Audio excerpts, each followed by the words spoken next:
It's the second time I've played in the festival. I don't remember the year, but it was quite a long time ago. It was a very exciting concert. It was very, very well attended. It was a really good performance. I think you must have more orchestras touring in than any festival in, maybe even in the world. Yeah, I mean, for us in England, that seems so, that's generosity.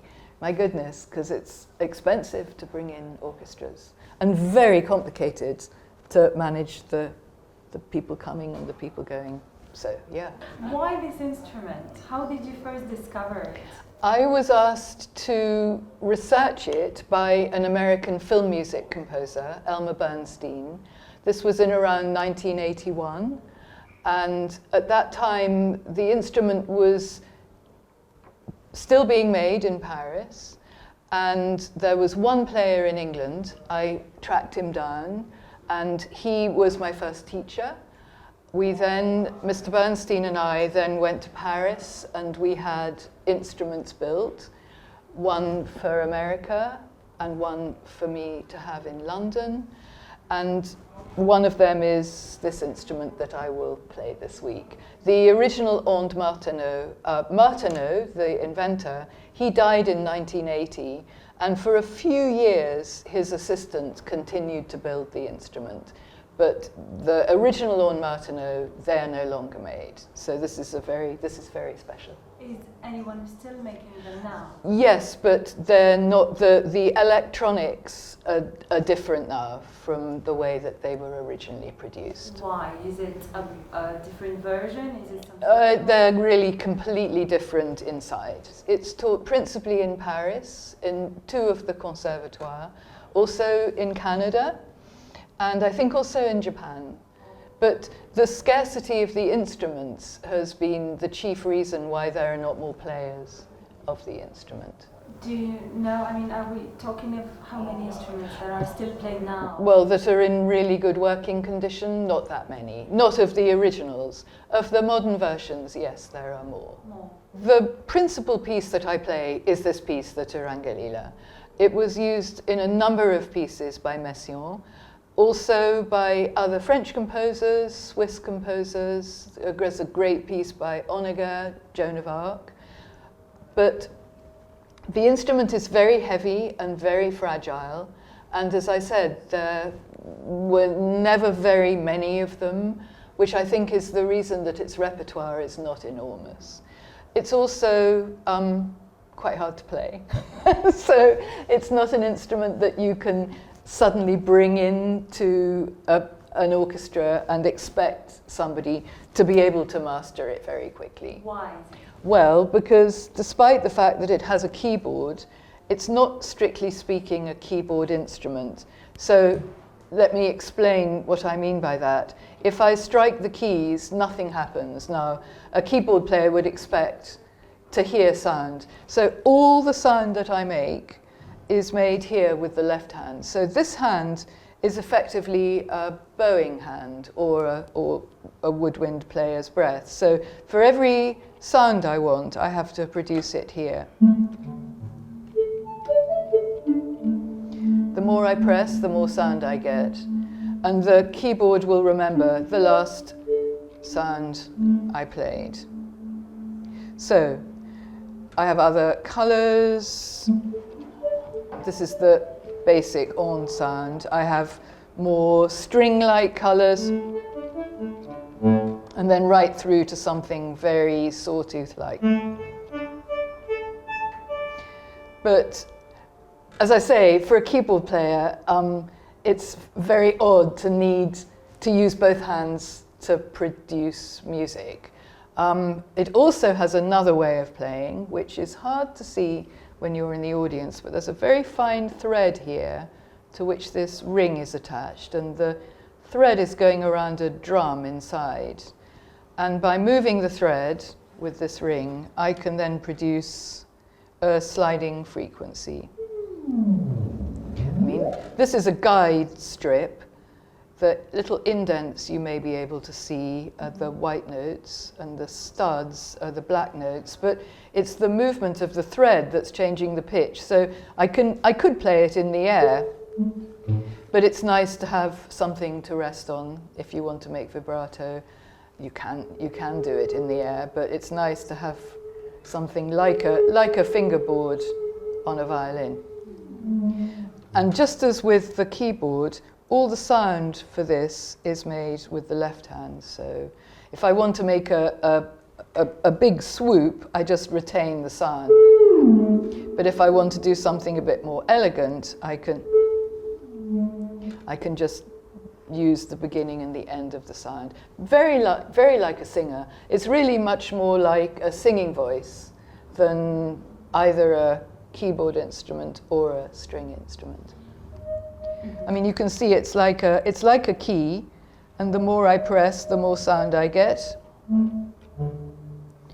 me show you. And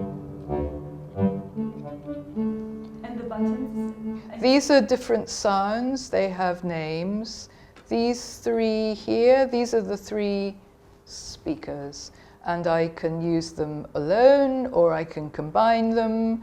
There's a dial here for me to choose how much of one speaker in relation to the others. Some of the sounds are on sliders. So this is really like a tiny, almost like as if you were playing the organ with your organ stops. So all the controls are here in the drawer, including, as I say, the way of producing the sound. So the right hand is really only preparing, and the left hand is producing. I can be moving around here, but until I make a sound with my left hand, this is also silent. Why 3 speakers? Oh, because they're completely different. This one is an orchestral gong, and there's a little drive mechanism on the back. Actually, I can see it through the mirror. So the gong has a hole drilled through it, and a pin goes through that hole into the drive mechanism, so that then the gong itself becomes like a speaker diaphragm. Let me show you how that sounds on its own.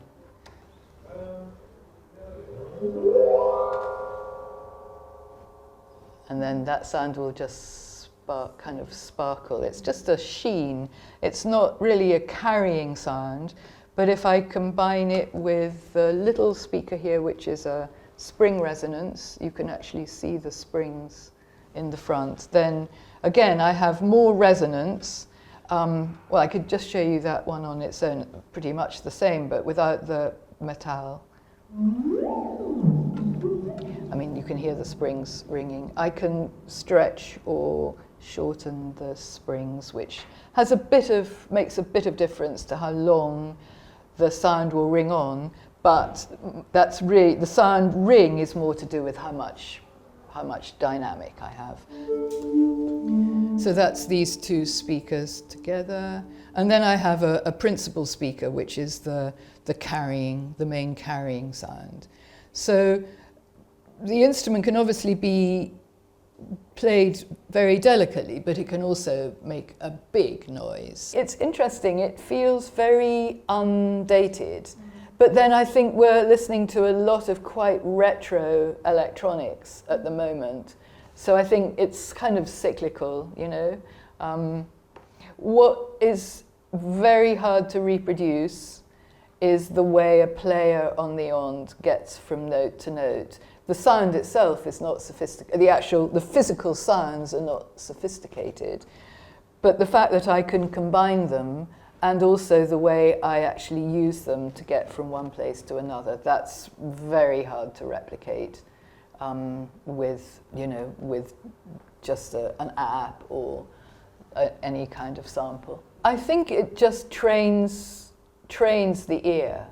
In a sense, it gives you everything and nothing. There's nothing that is built in that you would instantly have at your disposal. But Martenot taught children, and it would be a great instrument for a child to learn, because the keys are quite small, so that would not be a problem. It's monophonic, so even if you play 2 keys, you only hear the sound of the lower one. So if I'm doing a trill, I only have to move 1 finger. But mainly just that sense of listening and playing and sort of learning to use music almost as light. You're totally in contact with the sound, and really you have complete control over it, and the instrument is there to support that, but as I say, there's nothing automatic about it. I'd like to think that those of us who've been playing music since we were really young, this is now the gift we have to give back. That all those, I mean, I started as a pianist. I didn't begin the Ondes until the 1980s, but I was a pianist. I played viola, played the recorder, of course, like every child, sang a lot in small choirs when I was at university. So I mean, I would like to feel that all those things that I worked hard at, now I'm giving you the fruits of my studies.